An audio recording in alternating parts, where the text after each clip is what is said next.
You're probably healthier than you think you are, even if it doesn't feel like it. I've spent the last decade learning everything I can about health in the body through a bachelor's degree in anatomy for 4 years, a 2-year master's degree in physiotherapy, and then 4 years of clinical experience.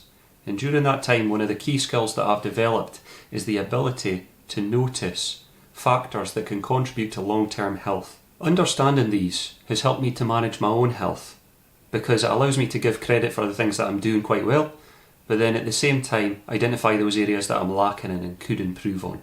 In this video, I'm going to outline 5 crucial and controllable health factors, why they're important, the evidence-based recommendations for these, and how the general population measures up to the recommendations. So, let's get right into it.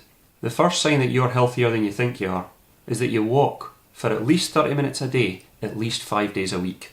That's a brisk walk, mind. Not getting this minimum level of physical activity every week has been found to be associated with an increased risk of cardiovascular disease, diabetes, and some forms of cancer. And it's thought that at least 830,000 deaths every year is directly caused by a lack of physical activity and the factors that result from that.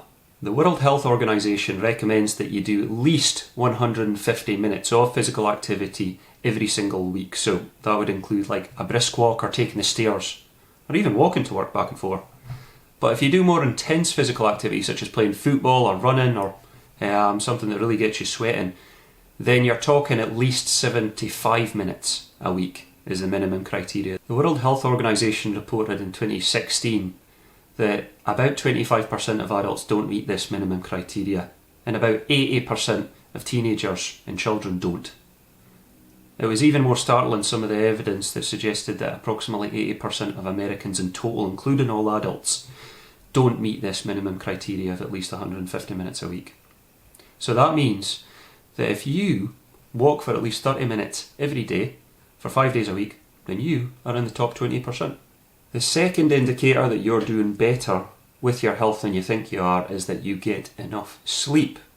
Now that's not too much or not too little, that's just right. And at the moment, not getting the right amount of sleep has been significantly associated with an increased risk of cardiovascular disease, depression, cognitive decline, all-cause mortality later on in life, and several different kinds of cancer. The NHS in England recommends that you get between 12 to 17 hours a night if you're a baby, between 9 to 13 hours if you're a child, and if you're an adult, like we probably are, it's between 7 to 9 hours every night. A systematic review of many studies that looked in total at 1.1 million participants found that about 25% of that particular population was not meeting the minimum criteria for their sleep requirements. Within the teenage or adolescent cohort, in those particular studies, they found that 51.5% were not getting the recommended amount of sleep. So when compared to the normal population, if you're getting your recommended amount of sleep, then you would be better than 25% of that cohort, so that's more than 250,000 people. The third sign that you are taking good care of yourself and are out with the norm is that you lift weights at least twice a week. Now, lifting weights and maintaining your muscle mass has been associated with a reduced risk of diabetes, osteoporosis, coronary heart disease, and also, you guessed it, some forms of cancer. The recommendations for strength training are at least twice a week, like I said, and then involving a lot of different muscle groups, and at least 2 to 4 sets of each in each of those days. However, as a physio, I would recommend closer to 6 to 8 sets during those 2 days. So even if you did 2 exercises on one day and then 2 exercises on the other day, 3 sets of each, then that would hit you into that minimum criteria.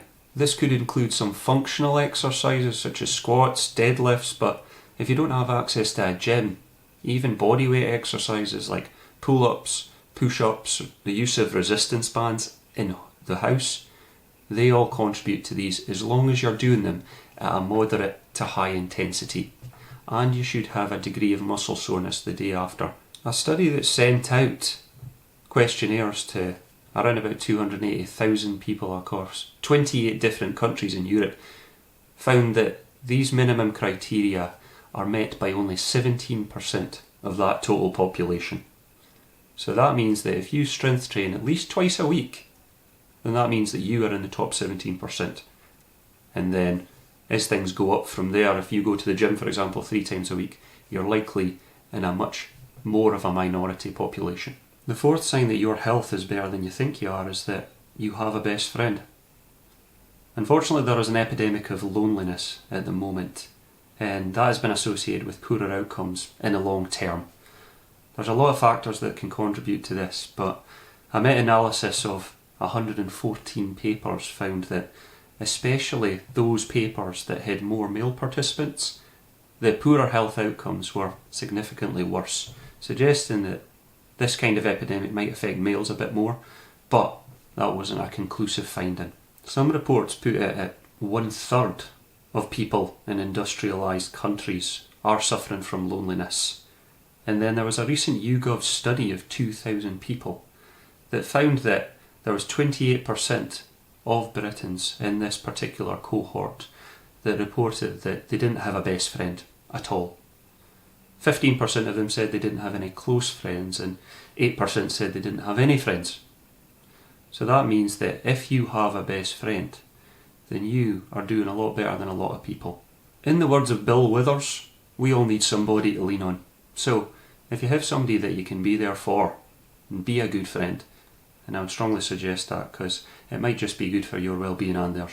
The fifth indication that your health is better than you think it is that you drink 1 litre of water per day at least.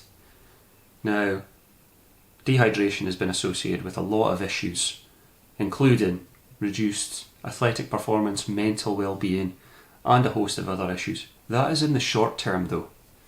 Whereas when we look at it in the long term, then development of chronic disease is a factor that we need to take into consideration here. Because increased water intake has been associated with a reduced likelihood of developing kidney disease, cardiovascular disease, and, lo and behold, some types of cancer. Now, the NHS in Britain recommends that you get 6 to 8 cups of fluids, not just water but fluids, over the course of your day.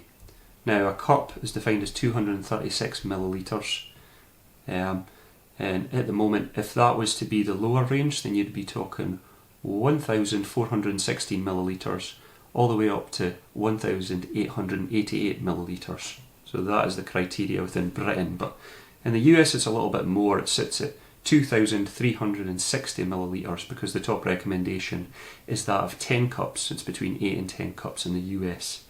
And certainly Andrew Huberman, he recommends that you get that within the first 10 hours.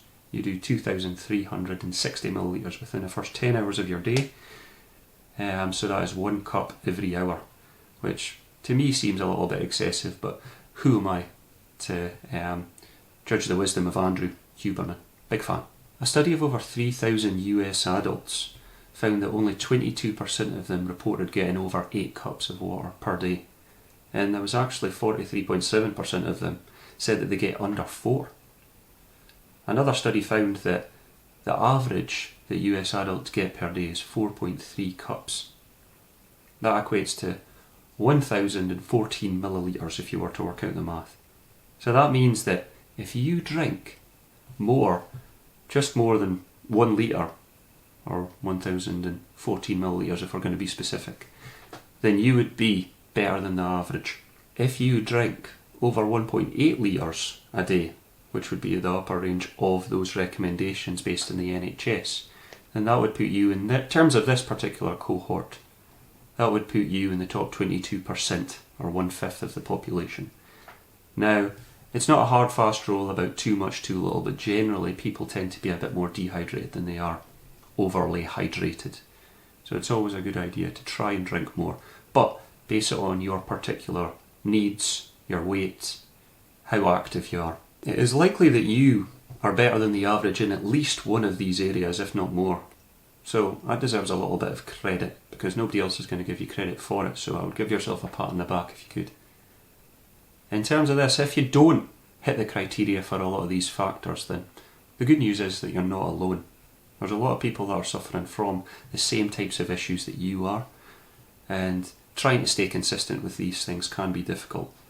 But the best time to plant a tree was yesterday, and the second best time is today. So if you can identify some of these factors I've outlined today, hit those minimum criteria or set them as goals to hit, then you could significantly reduce the likelihood that you're going to develop a lot of these chronic conditions further down the line. Start working on the areas that are most relevant to you. Take care of yourself in the long run. Thanks for watching. We'll see you in the next one.